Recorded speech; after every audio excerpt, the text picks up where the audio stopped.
سلام سلام فتوات تخطاتلت مدبنا كم يتخنو نلومن رئيم بقار أو قلتشان عساتن استزركحة أو واكس ريخونيو نزا فيلم تفتيخما لايك شير كومنت نجانل نخا سبسكرايب مقبارا يترسعو كين عزابو أبو نخوصلو دحر من قدادو بتجاكان نقص تتحيزو بتجاكان نايموت فرر تفريدو ناي تجاكان نقص وتادراتون بتاب إدو تأثير زنبرا سنسلات كيرم الناقوتاتو كم زين كساعسي كبرو ካልኦት ከዓ ብዝሓዝዎ በትሪ የጥቅዕዎ እዚ ኩሉ መድቃዕቲ ወላ እንተበፅሖ ግን ንኩሉ ነገር ክፃወር ይፍትን ኣብ መሬት ክወድቅ ክብል መሊሶም እቶም ወታደራት የተስእዎ ብድሕሪ እዚ እቲ ንጉስ ኣብ ሲኦል ምስ ኣቡኡ ከም ዝራኸብ ይነግሮ ነዚ ምስ ሰምዐ ፒንግ ዝተረፈ ሓይሊ ብምእካብ ብሕርቃን ክበኣስ ጀመረ ነቶም ወታደራት ንምትካዕ ከዓ ነቲ ተኣሲሩሉ ዝነበረ ሰንሰለት ይጥቀም ዋላ እውን ምንቅስቃሳቱ ውሱን እንተነበረ እንበይኑ ኮይኑ ነቶም ፀላእቱ ብምጥቃዕ ሓያል ክእለቱ የርእየና ነቶም ሓያላት ናይቲ ንጉስ ወታደር እውን ብሓያል ክእለቱ ይወግዶም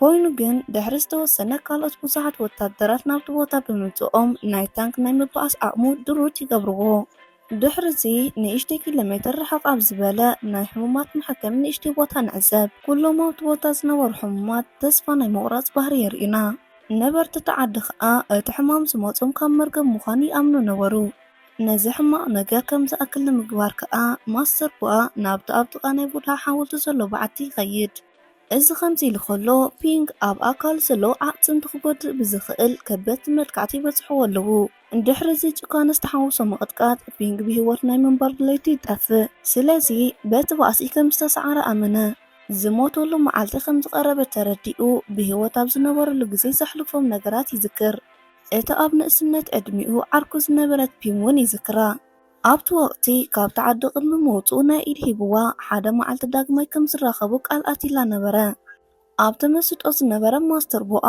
ሓደ ጠንቋላይ ብፀሊም ማጂክ ክገብር ረኣየ ናይቲ ጠንቋላይ ኣካላት ከዓ ብናይ ጥንቲ ፅሑፋትን ናይ ፅሑፍ ውቃጦን ተሸፊኑ ነበረ ቀፂሉ ናይቲ ጠንቋላይ ርኩስ መንፈስ ነቲ ማስተር ሰውነት ክቆፃፀር ይፍትን ማስተር ቡዋ ግን ንዕኡ ንምውጋድ ተምሳጡ ከም ፀጋ የሳጉጎ ቀፂሉ ጨጉሩ ተላፅዩ ጸሎቱ ንኸበፅሕ ናብ ጎቦ ይኸይድ እቲ ኣብ ዙፋን ተቐሚጡ ዝነበረ ንጉስ ራሲና ሕማቕ ዕጫ ከም ዝመፆ ዝሕብር ድምፂ እናሰምዐ በዞም ድምፅታት ክሳቐ ይጅምር ብድሕሪ ዝራሲና ናይቲ ኣቐዲሙ ንጉስ ዝነበረ መዓልቲ ሞቱ ይዝክር ኣብቲ ወቕቲ ነቲ ዝፋን ንምውራስ ክብል ነቲ ንጉስ ቀቲልዎ ነበረ እቲ ንጉስ ቅድሚ ምዋቱ ከዓ ነቲ ዝኸሓዶ ራሲና ረጊምዎ ነበረ ነዚ ክሳብ ድሕሪ ምዝካሩ ከዓ ብግንባሩ ደም አንጠብጠበ አንደበት እውን እቲ ቦታ ክፈርስ ጀመረ ኣብቲ ዝፋኑ ተፀሪቦም ዝተቐረፁ ናይ ሓርማዝ ቅርፂ ነንባዕሎም ይበኣሱ እቲ ውልቀ መላኽ ንጉስ ዝርኡ ምስተዓዘበ ኩሎም ተገዛእቱ ዝነበሩ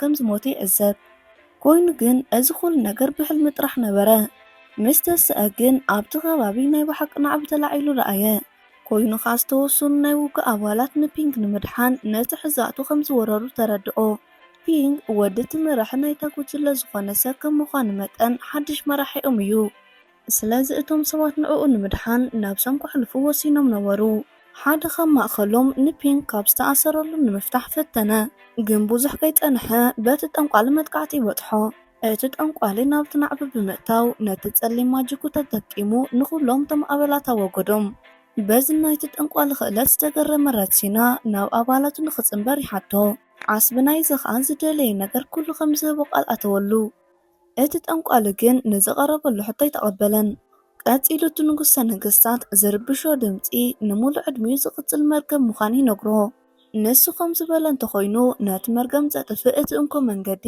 ንፒንግ ከወግዶ ከም ዘለዎ ጥራሕ ነበረ ነዚ ዝሰምዐ ራሲና ኣብ ዝቕፅል መዓልቲ ንዕኡ ከም ዝቆድሎ ይዛረብ ፒንግ ቅድሚ ምማቱ ግን እቶም ናይቲ ከባቢ ነበርቲ ድሕሪ 2 መዓልቲ ክውገድ ትእዛዝ ከም ዝተሓላለፈ ሰምዑ እታ መንእሰይ ፒንግ ከዓ ናይ ንእስነት ዓርካ ምዃኑ ፈሊጣቶ ነበረት ብድሕሪዚ ቅድሚ ናይ ፒንግ ክሳድ ምቑራፁ ሓደ ልኡኽ ካብቲ ንጉስ መልእኽቲ ሒዙ መፀ እቲ ዝተፈረደ ሰብ ከዓ ናብ ካልእ ቦታ ንክቕይርዎ ኣዘዘ ምስቲ ንጉሰ ነገስታት ንምግጣም ዝዳሎ ዝነበረ ራሲና ዋላ ብዘይድሌቱ ካብ ትእዛዝ ምፍፃም ግን ካልእ ኣማራፂ ነበሮን እቲ ንጉስ ምስ ኣማኸርቱ ኣብ ዝዘራረበሉ ዝነበረ ግዜ ሰባት ንዕኡ ክረግሙ ተኣኪቦም እናተረኣዩ ብጠጠው ይሓልም በዚ ኣመናት ሰንበደ ራሲና ብሰይፍ ገይሩ ንሓደ ካብቶም ሰባት ጎረሩ ይቆርፆ ብዙሕ ከይፀንሐ ከዓ ኣብቲ ቤተ መንግስቲ ብዙሓት ኳኽ ኮይኖም ክነፍሩ ይዕዘብ ካብ ሞት ዝተረፈ ፒንክ ከዓ ናብ ናይ ቀደም ገዛውቱ ተወሰደ።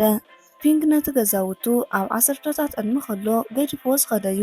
ፒንክ ከዓ ብኸምዚ መልክዕ ክትፈልጦ ኣይከኣለትን። ነቲ ገዛውቱ ከጥቅዕዎ በቲ ንጉስ ተለኣኹ ኒንጃ ኣብቲ ከባቢ መጥቃዕቲ ተጀመረ። እቶም ሓለውቲ ነቶም ወረርቲ ጠጠው ከብሉ እንተፈተኑ ግን በቶም ኒንጃ ተቐተሉ። ካብቶም ኒንጃ ሓደ ናብ ፒንክ ገጹ ምስ መፀ ብከቢድ ተሃሪሙ ወደቐ። ኮይኑ ግን ንዕኡ ክሃርሙሉ ዝመፁ ክልተ ናይቲ ገዛውቲ ሓለውቲ ከወግድዎም ከኣሉ። ኣብቲ ባእሲ ዝነበረሉ ህሞት ፒንክ ምስ ናይ ቀደም ዓርካ ፒንክ ንምጽናሕ ወሲናላ። ኩሎም ኣብቲ ገዛውቲ ዝነበሩ ተዋጋእቲ ክሰዓሩ ከለዉ ንሳ እውን ናይ መወዳእታ ምዃና ኣመነት። ኮይኑ ከዓ ተልእኹኡ ፍጽም ዝኣመነ ኒንጃ ከይተሓሰበ ካብ ክሳዱ ደም ክፈስስ ጀመረ። እዚ ዝኾነሉ ምኽንያት ኣብ መወዳእታ ባእሲ ክሳዱ ተሃሪሙ ስለ ዝነበረ እዩ። በታ መዓልቲ እቲኣ ማስተር ቧን ንፒንክ ንምክንኻን ናይቲ ከባቢ ነበርቲ ዝኾነ ሓካይ መኣከበ። ፒም ዓርካ ናይ ምትራፍ ዕድል ምህላው ኣብ ዝሓተትሉ ከዓ ህይወቱ ደኺሙ ምህላው ተነገራ። ስለዚ ከዓ ፒንክ ናይ ምንባር ተኽእልኡ ንኡስ ነበረ። ብዘይ ተስፋ ምቑራጽ ግን ንሰውነቱን ንምምላስ ክሕግዝ ዝኽእል ምልክት ንምስራሕ ኩሉ ሰብ ንኽእከብ ተገበረ። በዚ ከዓ እቶም ነበርቲ ኩሉ ክቡር ንብረቶም ኣወፈዩ። ፒም ከዓ ኣብ ንእስነት ዕድሚኣ ካብ ዓርካ ዝተመንጠወላ ናይ ኢድ ሃበት። እቶም ዝተዋህቡ ነገራት ድሕሪ ምእካቦም ሓደ ናይ ቡዳ ሓወልቲ ይሰርሕዎ። ድሕሪ መዓልታት ፒንክ ክሓዊ ምስ ጀመረ ኣብ ኣካላቱ ዝነበሩ ኣጭርቕቲ ኣልዓልሉ። እቲ ምልክት ምስ ተሰርሐን ኣካላቱ ምስ ተመለሰን ዝተወሰኑ ሰሙናት ሓሊፎም ኣለዉ። እዚ ከዓ ነቶም ነበርቲ እቲ ከተማ ብዝተወሰነ መልክዕ ዕረፍቲ ክስምዖም ገይሩ ነበረ። በዚ ምሸት ፒም ንኽትስእ ክትሕግዞ ኣብ ዝፈተነትሉ እዋን ፒንክ ግን ኣእዳውን ኣእጋሩን ክቆጻጸር ኣይከኣለን። በዚ ከዓ ናብ መሬት ወደቐ።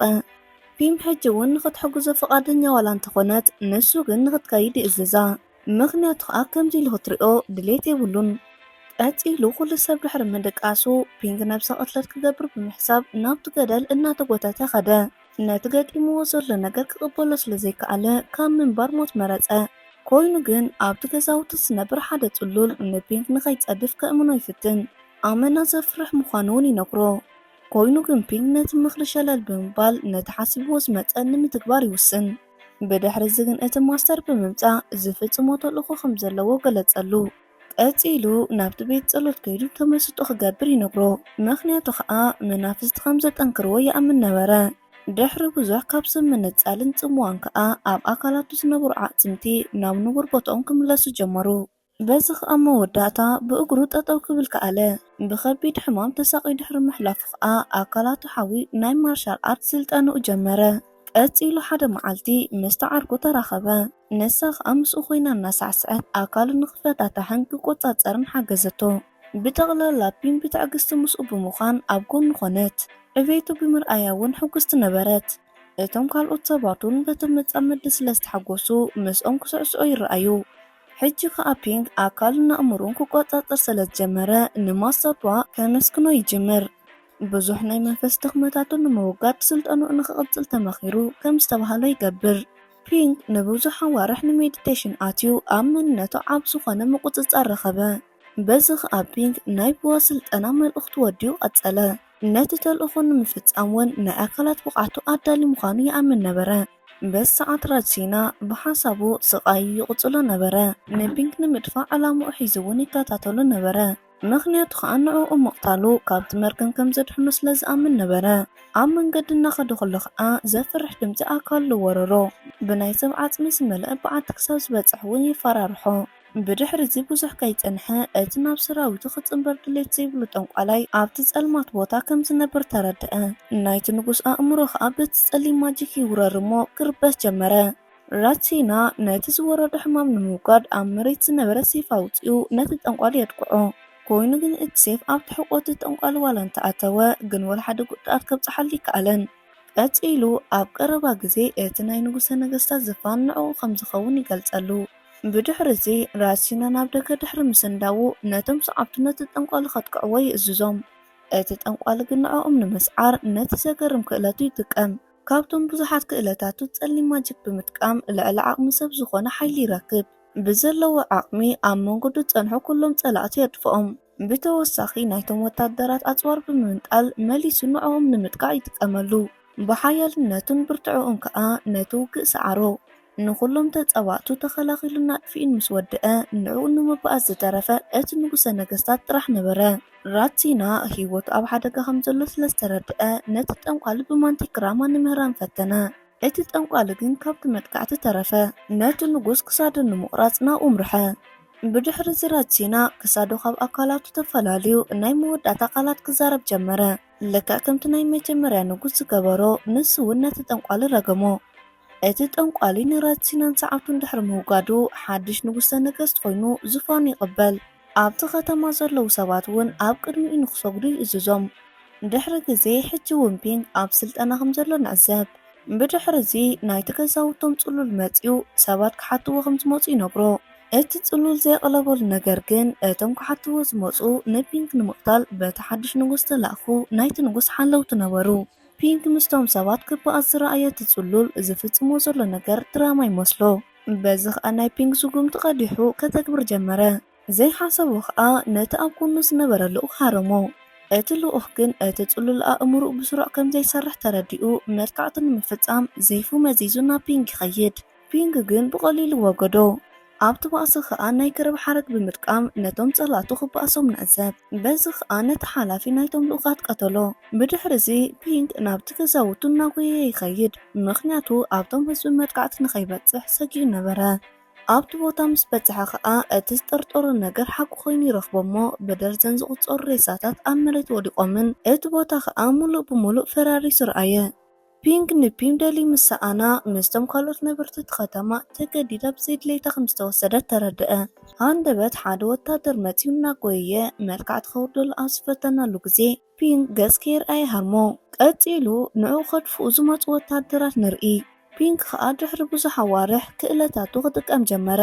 ካብቲ ቅድሚ ሕጂ ዝነበሮ ብዝሓሸ ሓያል ምዃኑ እውን ተረድአ። በዚ ሰዓት ፒንግ እቲ ተልእኹ እንታይ ምዃኑ ተረድአ። ንነዊሕ እዋናት ዘሰልጥኖ ዝነበረ ከዓ ንህዝቡ ንምድሓን ምዃኑ ተገንዘበ። ብድሕሪ እዚ ናብቲ ቤተ መቕደስ ተመሊሱ ብምምጻእ ካብ ማስተር ቦኣ ሓንቲ በትሪ ተቐበለ። ማስተር ቦኣ ንፒንግ ናይ መጻዩ ዕጫ ንምፍታን ቅሩብ ምዃኑ ነገሮ። ኣብቲ ኩታ ገጠም ገዛውቲ እቲ ጠንቋሊ ካብ ራቲና ዝበኣሰ ጨካን ምዃኑ ንዕዘብ።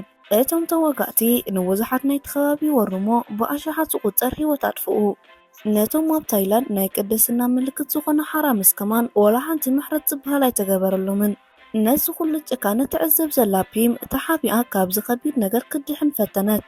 ፒም ይኹን ካልኦት እሱራት ሓርማዝ ክሕረት ብምርኣዮም ኣመና ሰንቢዶም ነበሩ። ምክንያቱ እዞም እንስሳታት እዚኣቶም ልክዕ ከም ሓደ ሕብረተሰብ ኣባል እዮም። እቲ ህዝቢ ተስፋ ቆሪጹ ከሎ ፒንግ ይመጽእ እሞ ነፃ ከም ዘውፅኦም ይበስሮም። ነቲ ሓድሽ ንጉሰ ነገስት እውን ከም ዘጥፍኦ ቃል ኣተወ። እቲ ንጉስ ግን ብዘረባ ፒንግ ይላገጽ እሞ መዓልቲ ሞቱ ከም ዝኣኸለ ይነግሮ። ቀፂሉ ኣእዳውን ላዕሊ ብምግባር ንወርሒ የንቀሳቐሳ እሞ ነፀሓይ ክሽፍና ብምግባር ከውሉ ብርሃን ይፍጠር። ነዚ ነገር ዝተዓዘቡ ሰባት እውን ኣመና ይፈርሑ። ብምቕጻል ፒንግ ንቲንግ ክሃደም ከም ዘለዎ እናጨደረት ነገረቶ። ምክንያቱ ኣብቲ ባእሲ ማእኸል ፒንግ ሂወቱ ከይስን ስለ ዝፈርሐት ነበረ። ፒም ናይ ቲንግ ክእለት ዋላ ትፈልጥ እንተነበረት ነዚ ሰይጣን ዝዓሰሎ ሰብ ግን ክስዕሮ ከም ዘይክእል ተኣምን ነበረት። እቲ ጠንቋሊ ከዓ ኣብ መንጎ ቲንግን ፒምን ዘሎ ርክብ ድሕሪ ምፍላጡ ክሳዳ ይቆርፃ እሞ ትመውት። በዚ ዝሓረቐ ፒንግ ከዓ ኣብ ልዕሊ እቶም ወታደራት መጥቃዕቲ ከፈተ። ፒንግ ንፀላእቱ ንምስዓር ጉስጢ ይኹን ካልእ ኩሉ ነገር ይጥቀም። በእጋሩ ናይቶም ወታደራት ኣፅዋር ይሰብረሎም። ንኩሎም ኣብ መንገዱ ዘጋጠመ ወታደራት እውን ብዘገርም ጥበብ ክቐፅዖም ይርአ። እቶም ሓለውቲ ንናይ ቲንግ ሓሳብ ንምስራቅ ነቶም ሓራምዝ ይፍንዎም። እቶም ፈሪሖም ዝነበሩ ሓራምዝ ኣብ መንገዶም ዝፀንሖም ነገር እናፍረሱ ይጓዓዙ። ፒንግ ከዓ ነቶም እሱራት ንምጥፋእ ነቶም ሓራምዝ ከም ዝፍንዎም ምስ ተረድአ መሊሱ ይሓርቕ እሞ ብሓይሊ ክበኣስ ይርአ። ዝተወሰነ ጉድኣት ዋላ ይበፅሖ እንተነበረ ነቲ ተልእኹኡ ግን ከቋርፆ ፈቃደኛ ኣይነበረን። ንዕኡ ንምሓዝ ከዓ ናይቶም ሓራምዝ ሓገዝ ይሓትት። በዚ ከዓ ንዕኦም ንቋፃፀሩ ሰባት ንምጥዓም ናብቶም እንስሳታት ነጢሩ ደየበ። እቲ ኣብ መሰልጠኒ ዝነበረሉ እዋን ዝተመሃረ ኩሉ ከዓ ነቶም ህዝቢ ንምድሓን ይጥቀመሉ። መሳርሕኦም እናመንጠለ ብኩናት ክወቆም ጀመረ። ብጠቕላላ ኣብ ቅድሚኡ ዝመፁ ወታደራት ብዘለዎ ዓቕሚ ክቕጥቅጦም ይርአ። ንሓደ ወታደር እናሃረሙ ከሎ እቶም ናይቲ ንጉስ ሓለውቲ እናጎየዩ ናብኡ ይመፁ። በዚ ሰዓት ናይቶም ሓራምዝ ሓገዝ ብምጥቃም ናብቲ ዝመፅዎ ዝነበሩ ቦታ ሓወልቲ ብምውርዋር ይቐትሎም። እቲ ንጉስ ከዓ ነቶም ወታደራት ክውድኦም ኢሉ ብምፍራሕ ኩናት ወርዊሩ ኣፍ ልቡ ይወቅኦ። እቲ ንጉስ ከዓ ፒንግ ወዲቑ ምስ ረኣየ ብዘለዎ ሓይሊ ክምካሕ ይርአ። ኮይኑ ግን ብዙሕ ከይጸንሐ ዝተፈጠሩ ነገራት ኩሎም ሓቂ ዘይምዃኖም ይርዳእ። ስለዚ እዚ ነገር ብሜዲቴሽን ወይ ብኣስተንትኖ ምኽንያት እቲ ንጉስ ኣብ ሓሳብ ኣትዩ ነበረ። ፒንግ ከዓ ኣብቲ ጠንቋል ንጉስ መጥቃዕቲ እንተብፂሑ እንታይ ክፍጠር ከም ዝኽእል ኣጸቢቑ ክግምት ከኣለ። ስለዚ ንዘይምንቅስቓስ ወሰነ። በዚ ከዓ ናይ ፒንግ ህይወት እውን ከይተረፈ ክድሕን ከኣለ። እቲ ሰማይ ከይተረፈ ክቆጻጸር ይኽእል እየ ዝበለ ጠንቋል ንጉስ ብሓያል በርቂ ይህረም። ብቕጽበት ከዓ ፀሓይ ስርሓ ጀሚራ ኣብርሀት። እቶም ሓለውቲ ከዓ ካብ ዝነበርዎ ናይ ማጂክ እስር ቤት ወፂኦም ነፃ ወፁ። እቲ ንጉስ ናይ ፀሓይ ብርሃን ምስ ዓረፎ ዝነበሮ ጸሊም ማጂክ ክረኽቦ ኣይከኣለን። እቶም ኣብ ኣካሉ ዝነበሩ ውቃጥ እውን ሓደ ብሓደ ካብ ነፍሱ ይጠፍኡ። ሕጂ እቲ ንጉስ ሙሉእ ብምሉእ ተዳኺሙ ነበረ። ኮይኑ ግን ስዕረቱ ከዓ ምን ብዘይምድላዩ ብዘለዎ ዓቕሚ ምስ ፒንግ ክበኣስ ጀመረ። ፒንግ ብሓያል ጥበብ ዝተመልአ ባእሲ ብቐሊሉ ካብቲ ንጉስ ዝመፁ መጥቃዕቲ ናብ ባዕሉ እናጠወየ ክሃርሞ ይረአ። ብሓያል ህራም ከዓ ኣብ ላዕሊ ገላቢጡ ናብ ማይ ይድርብዮ። ሕጂ እውን እቲ ንጉስ ተስፋ ብዘይምቑራጽ መጥቃዕቲ ኸፈተ። ኮይኑ ግን ንፒንግ ክትንክፎ ኣይከኣለን። ፒንግ ብኢዱ ኣብ ክሳዱ ሒዙ ድሕሪ ምኽላሉ መሊሱ ናብቲ ማይ ኣውደቆ። ሕጂ እውን ንሳልሳይ ግዜ ካብቲ ማይ ዘሊሉ ብምውፃእ ነቲ ባእሲ ቐጸሎ። ኮይኑ ከዓ ናይቲ ናይ መቐመጢ ዕምባባ ዝነበረ ሓመድ ተጠቂሙ ንፒንግ ከም ዘይርኢ ይገብሮ። በዚ ከዓ ዝተወሰነ መጥቃዕቲ ብፅሓሉ። እቲ ንጉስ ነዚ ባእሲ ንሱ ከም ዝስዕር ብምትእምማን ኩናት ናብ ፒንግ ወርወረሉ። ፒንግ ግን ነቲ በላሕ ኩናት ናብ ክሳዱ ቅድሚ ምእታዉ ብኢዱ ክሕዞ ከኣለ። እቲ ንጉስ ዝሓሰቦ ነገር ከም ዘይኮነሉ ስለ ዝረኣየ ናብ ካልእ መጥቃዕቲ ኣተወ። ፒንግ ከዓ ብሓንቲ ኢዱ ጥራሕ ካብ ዝመፁ መጥቃዕቲ ይከላኸል። ብድሕሪ እዚ እቲ ማጂክ ዝሰኣነ ጠንቋሊ ናብቶም ሓራምስ ናብ ሓደ ወደቐ። በዚ ከዓ ብቐርኒ ተወጊኡ ንሓንሳብን ንሓዋርን ይመውት። ብተወሳኺ ፒንግ ነቲ ናይ ህዝቡ ዝተዋህቦ ተልእኾ ፈጸሞ። በዚ ከዓ ምስቶም ብሂወት ዝተረፉ ደቂ ዓዱ ናብ መንበሪኦም ክምለሱ ከኣሉ። ኣብ መወዳእታ ከዓ ንሓድሽ ህይወት ጸሎት እናገበሩ እቲ ፊልም ይውዳእ።